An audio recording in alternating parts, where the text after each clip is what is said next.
Okay, so hello everyone. Where did this go? Okay, so hello everyone. Welcome to the channel. I guess I'm a YouTuber now. Anyways, so today we're going to discuss everything you need to know for prof regarding systemic bacteriology. Right? So systemic bacteriology is really, really huge, right? It's a huge, chapter, rather, a whole concept in microbiology, and a lot of questions come in exams in prof, especially in written part from systemic bacteriology. And it can be really difficult. I personally find myself that systemic bacteriology is one of the more challenging topics in microbiology, right? So in order to fix this issue, I made this, beautiful note. It took me around 2 or 3 months to compile all of this information from like lectures, Lange, and then various guidebooks and all, not particularly lecture notes and Lange. And I've gotten like real pictures. Like I have gotten information on every single bacteria that you need to know, like every single bacteria in microbiology that you need to know for examination purpose, right? So I have information of Streptococcus, Neisseria, Diphtheria, Mycobacterium. As you can see in this note, right? It's very huge, but then it's really, really useful for written as well as Viva information, because I've essentially compiled everything that you need to know about systemic bacteriology in this notes. And then I have information, I have real pictures, you know, regarding lab diagnosis. Like I got pictures for, you know, this is Mycobacterium, this is the culture media, and this is a tuberculin test. I got real pictures for I have real pictures for the clinical signs and symptoms and all, as you can see. So in this video, without any further ado, we will try to go through as much as we can and try to finish the most important things that you need to know for systemic bacteriology. So let's get started. So the first bacteria that I want to discuss is, and by the way, you can get this note for free, right? I've this is such a big note, and I've put a lot of love and effort in making this. You can get all of this information for free in my website that I will let you know at the end of this video. So you can get this note for free and use it for yourself, for your own Viva or written preparation. You just have to find the link to this note in my website, right? Which I will tell you in the end of this video. All right. So the first bacteria that you need to know is the important one is Staphylococcus, right? Staphylococcus. So Staphylococcus. Coccus means circular bacteria, right? Round bacteria. Staphylo means in a group. So Staphylococcus bacteria are bacteria that are round, and they are present in a grape-like group cluster, right? So they are round and they are present in a group. So the most important thing is the classification of Staphylococcus bacteria. So there are three major Staphylococcus bacteria. One is Staphylococcus aureus, Staphylococcus epidermidis, and Staphylococcus saprophyticus, right? So basically in exam you need to know what is the classification of Staphylococcus, what diseases do they cause, right? So apart from the among these three, the most important one clinically is Staphylococcus aureus, and this is the bacteria that we're going to focus for the most part for this video, right? So in lab classification, we can classify the Staphylococcus as coagulase positive and coagulase negative. So Staphylococcus aureus is coagulase positive, and these two are coagulase negative, right? And Staphylococcus aureus is basically a bacteria that causes skin infections, right? So if you have ever had a pus or an abscess, right? Pus on your skin that you have to drain and take the pus out. So these skin infection, various types of skin infections, it causes the skin infection. You can go through the particular infections in the note by yourself. And then apart from this, if the Staphylococcus goes into the blood, right, after it infects your skin, if it goes into the blood, or it can directly go into the blood via direct trauma into the blood vessel, right? If it goes into the blood, then it can cause other diseases such as osteomyelitis, arthritis, endocarditis, and then wound infection, right? So out of these, osteomyelitis is a major concern because Staphylococcus aureus is the most common bacteria for osteomyelitis. They might ask this in Viva because about 90% of osteomyelitis cases are caused by Staphylococcus aureus. Now, coming to the skin infection, it causes infections of the hair follicles, folliculitis, furuncle, carbuncle, impetigo, cellulitis. Cellulitis is the infection of the inflammation of the skin, right? And conjunctivitis. So basically, like skin and then the hair follicles and the structure surrounding it. So you can read the descriptions later on when you get this note by yourself. Apart from the localized and systemic infections, it also produces toxins, right? So with its toxin, it can cause food poisoning. It can cause something called toxic shock syndrome, right? And this is very interesting because toxic shock syndrome caused by Staphylococcus aureus, it is most common. Now, this is a Viva question.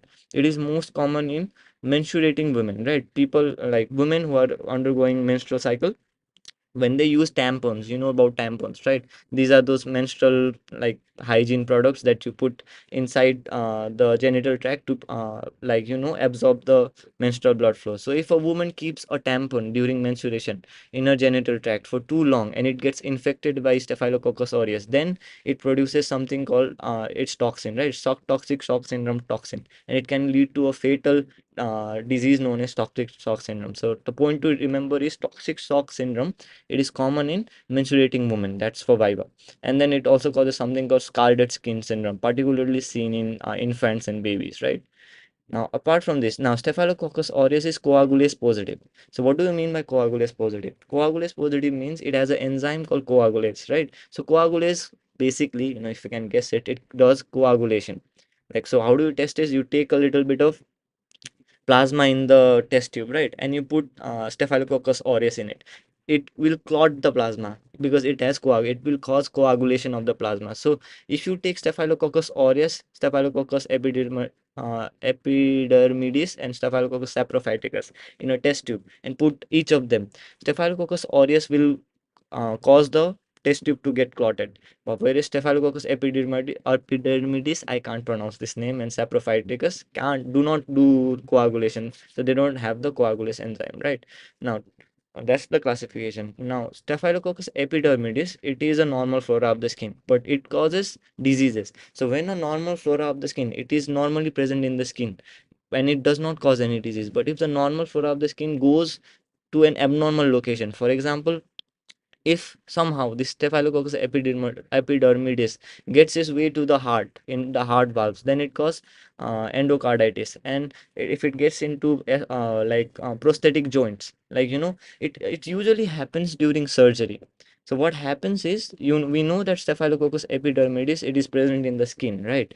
So while during surgery, the surgical instruments can get contaminated when they touch the skin. So when the surgical instrument touch the skin, the Staphylococcus epidermidis on the skin, it gets onto the the cutting instruments are used in the surgery. And when the surgeon is doing surgery, for example, the surgeon is putting a prosthetic heart valve in a cardiac patient, or if a person is the surgeon is putting a prosthetic joint in someone who has a hip fracture, right? Then the prosthetic joints and the valves, since the instrument is contaminated, these prosthetic joints and valves may also be contaminated with the with this bacteria. And that's how this bacteria, which normally lives on the skin, it actually can get into the different parts of the body, right? Now that is all about this bacteria. Now the other one is Staphylococcus saprophyticus, right? So Staphylococcus saprophyticus, it is the only thing that you need to know about this is it is a cause of UTI in reproductive age women, right? So it is also known as honeymoon cystitis. So it causes UTI in reproductive age women. So it is usually associated with sexual intercourse, right? So when women undergo have sexual intercourse for the first time, the bacteria, it tends to get into it tends to get access to the urinary tract. So that's why it's associated with sexual intercourse. That's why it is known as honeymoon cystitis, right? So that is the most like general information about Staphylococcus. Now, apart from this, you need to know about the virulence factors. For example, the Staphylococcus bacteria, it has and these virulence. It has something called protein A that prevents complement activation. So, if there is the bacteria prevents complement activation, then it is not degraded by complement. That's why it can cause disease, because if it's degraded by complement, then it's killed, right? It also has something called teichoic acid. Since this is a gram positive, that's something that very important that I forgot to mention. Staphylococcus, particular staphylococcus bacteria are gram positive cocci, right? So we know that in gram positive bacteria, it has something called the teichoic acid, right? Thick peptidoglycan and teichoic acid. So teichoic acid can act. Where is it? So the teichoic acid helps in addition of the bacteria to the mucosal cells and then the skin, right? And it also can help, it also acts as a toxin as well, and it also has a capsule, right? So so one thing to remember is any bacteria that can cause systemic infection, right? For example, streptococcus pneumonia, staphylococcus aureus, or hemophilus influenzae, any bacteria that can go into the blood, it usually has a capsule, right? It usually has as a capsule, because if it does not have a capsule, then it will immediately get destroyed by the like neutrophils present in the blood.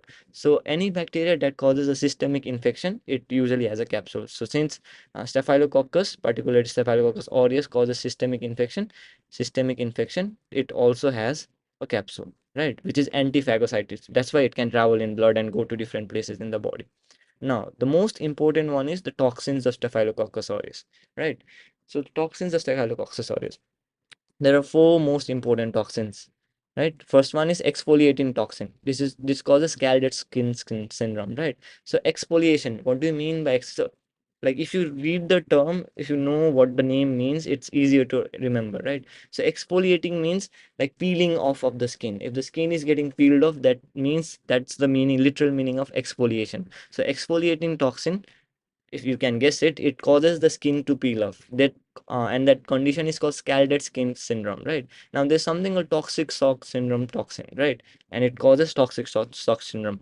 A toxic shock syndrome is basically when the bacterial toxins, when they go into the blood, they cause massive vasodilation, right? And then hypotension, because the toxins, they cause vasodilations of the blood vessels, and then they cause these blood vessels to become very leaky, and all the plasma in the blood vessels, right? Because it's a like hypersensitivity, kind of a hypersensitivity reaction, so it all the plasma goes outside, right? And then when there is loss of plasma from inside the blood vessel to outside the blood vessel, there is no blood inside the like arteries and veins. When there is no blood, there is no lack of blood supply, and when there is a lack of blood supply, we call that condition shock, right? And this shock is due to this toxin that is produced by this bacteria. That's why it's called toxic shock syndrome. And the clinical features include like basically features of any other type of shock, like like tachycardia, low blood pressure, cold skin because there is no blood going to the skin, right? And then the person can faint and all because of like hypotension. So that might happen. Now there is something called enterotoxin. Entero means intestine, toxin means toxins, right? So it's related to food poisoning. And then there's other things known as leukocidins. There is alpha toxin and PB leukocidins.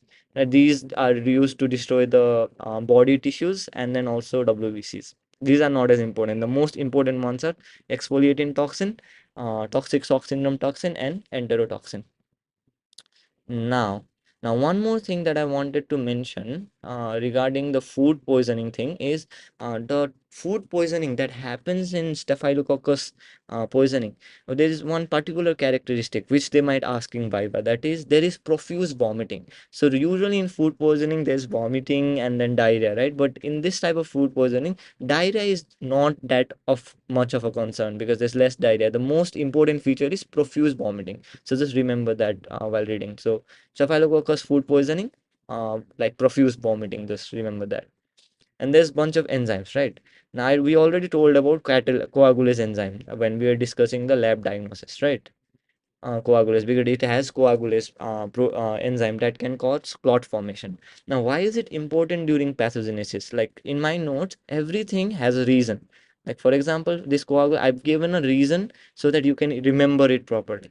So coagulase enzyme is important because, as we all know, Staphylococcus aureus, it causes, as you can see, it causes abscess formation, right? Like impetigo, for like folliculitis, furuncle, all of these are pus collections of pus abscesses, right? So what does a abscess has have, right? Abscess is a collection of pus surrounded by a wall, abscess wall, right? So it's a collection of pus surrounded by a wall. So in order to form this wall, we need to coagulate the substances around the wall. So if substances surrounding the pus are coagulated, then they become hard, and then they become the plasma around this like the pus, it gets coagulated, then it forms the wall, because when the plasma gets coagulated, it forms a very, thick, you've seen blood clot, right? So it forms very thick substance which makes up the wall of the abscess that staphylococcus aureus causes. So so coagulase enzyme helps in formation of abscess wall, right? Apart from this, it also has catalase enzyme. So all the staphylococcus species, right, all three of these bacteria, Staphylococcus aureus, Staphylococcus epidermidis, and Staphylococcus saprophyticus. All three of them, they have the catalase enzyme. So catalase enzyme is positive for all three of them. This is important because right after Staphylococcus, we are going to talk about streptococcus, right? So the way to differentiate, now it's very important because the staphylococcus enzymes, staphylococcus bacteria and streptococcus bacteria, they can cause similar diseases, particularly both cause skin infections, right? So the way to differentiate this comes as a written question: how to differentiate skin infection from staphylococcus and staphylococcus aureus and streptococcus pyogenes, right, which we'll discuss later on. So both of these groups of bacteria, Staphylococcus aureus and Streptococcus pneumoniae, both these bacteria, they both cause skin infection. But one of the ways, there are other ways as well, which I will discuss. One of the ways that we can distinguish between Staphylococcus and Streptococcus is Staphylococcus group, it has catalase enzyme, and streptococcus group, it does not have catalase enzyme. So literally, if there is a skin infection, you can take a sample, grow it in a culture, and then from the culture you take the bacteria, and you do something called catalase test to check if it has catalase enzyme or not. If the bacteria has catalase enzyme, then the skin infection is caused by staphylococcus group. And which one? Mostly staphylococcus aureus, right? And if the bacteria from the skin infection, it does not have catalase enzyme, then it is most likely caused by streptococcus group. Which one from streptococcus group? Streptococcus pyogenes bacteria, right? So that's something like, that's a clinical application of this. This is important because it has come in prof, like usually I think one or twice, right? How to differentiate between staphylococcus and streptococcus wound infection. We'll discuss more about this. Apart from helping us distinguish between the two types of infection, catalase is useful in the pathogenesis of this bacteria of staphylococcus aureus, because catalase is an enzyme, right? You have to understand this. Catalase is an enzyme that breaks down hydrogen peroxide, right? Now hydrogen peroxide is a, like, it breaks down, it converts neutrophil hydrogen peroxide to water, right? So hydrogen peroxide is a free radical, right? So the body's neutrophils, like macrophage and neutrophils, they use free radicals such as hydrogen peroxide to digest the bacteria, right? But now, since the bacteria has catalase enzyme in it, right, since it has catalase enzyme, it converts this hydrogen peroxide, which is used by the body to destroy the bacteria, into water, right? So if there is no hydrogen peroxide, then will the body be able to kill the bacteria? No, right? So that's why Staphylococcus has catalase enzyme, because it helps to survive in the body. We remember all the virulence factor. What do you mean by virulence factor? Virulent factors are those factors or things that the bacteria has that allows it to cause disease. So in order to cause disease, it has to survive, right? That's why it has the catalase enzyme. Now, apart from these are the most important two enzymes, right? Apart from this, it also has other enzymes such as lipase, DNase, hemolysin, all of these enzymes, right? You can study about these separately. Now, relevant pathogenesis. We talked about two most important diseases, right? Toxic shock syndrome, if you remember, and then enterotoxin, right? We talked about these here. Toxic shock syndrome by Staphylococcus aureus, and also food poisoning, which is caused by enterotoxin, right? So let's see how the pathogenesis. This also comes sometimes in exams, right? In written exams, particularly in prof.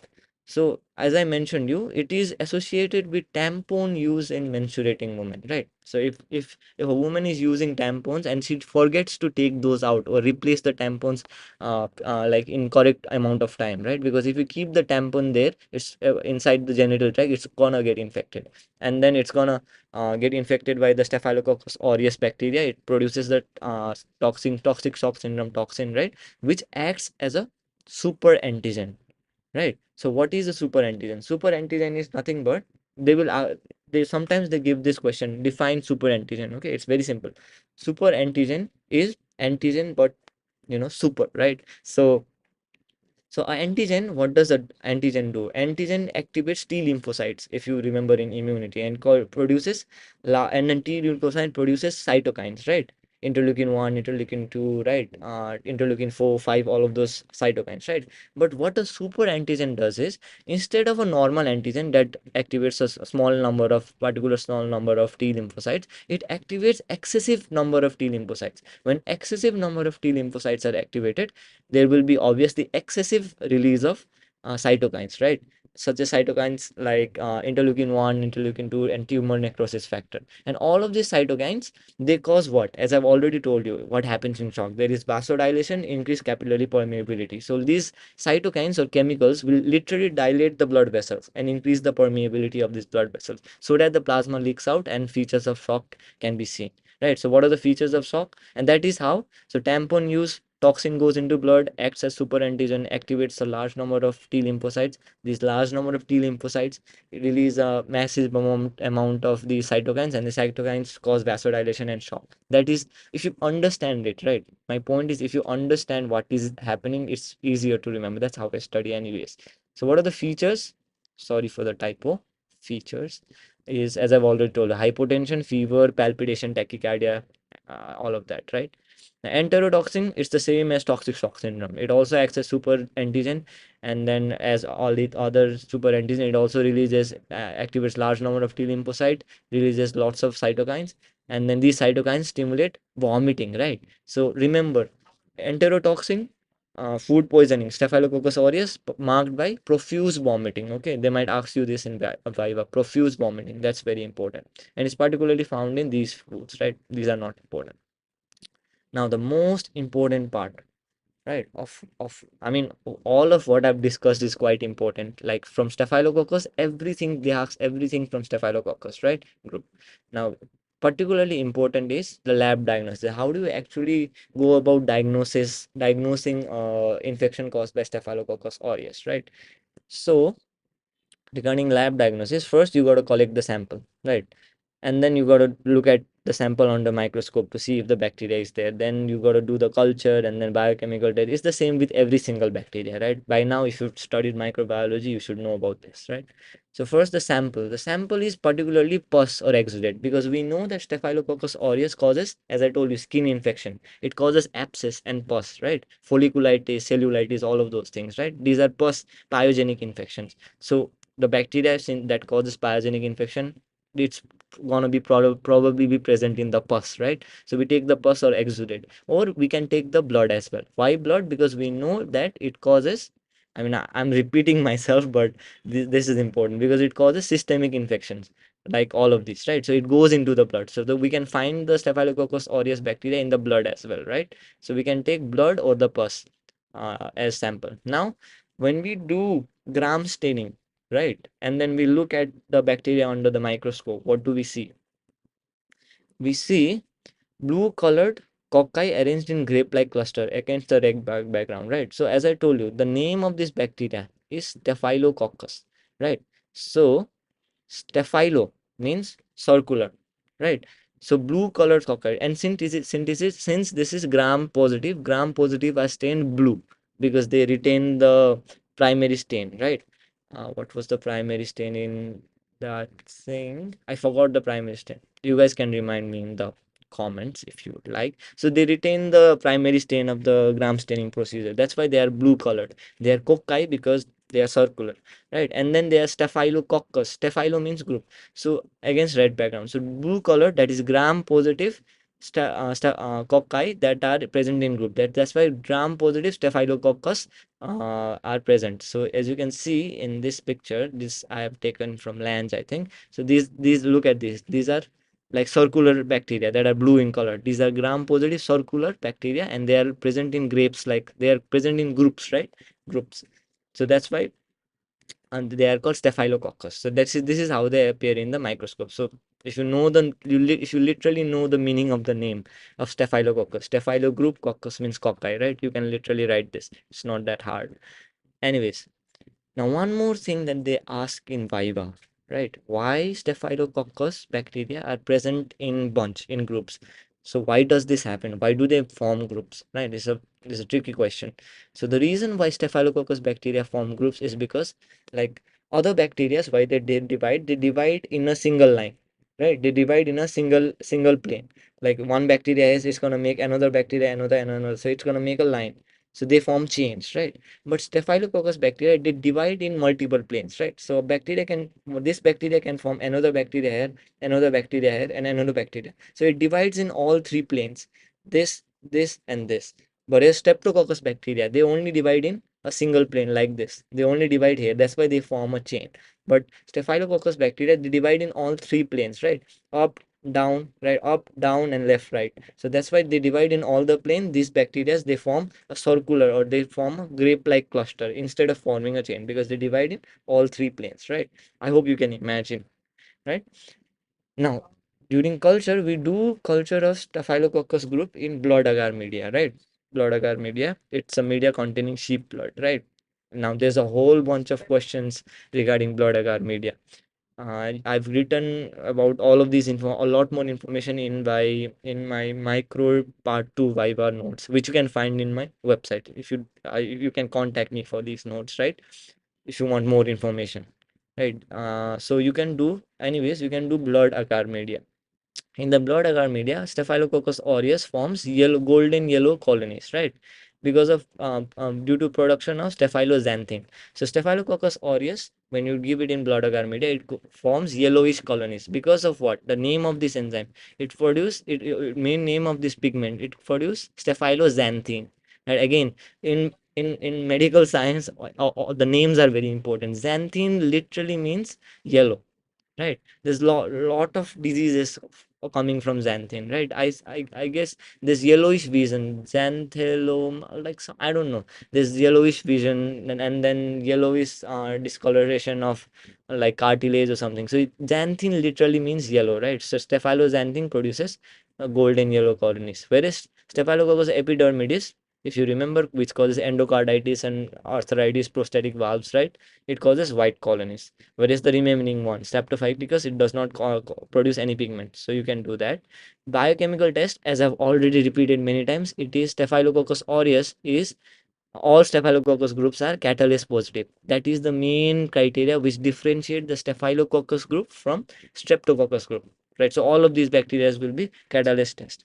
And then the Staphylococcus aureus will be coagulase positive, whereas the remaining two are coagulase negative. And this is the first thing we learned during this, right? Staphylococcus aureus coagulase positive, these two, remaining two coagulase negative, right? And then and then after, so catalase positive, right? All three of them.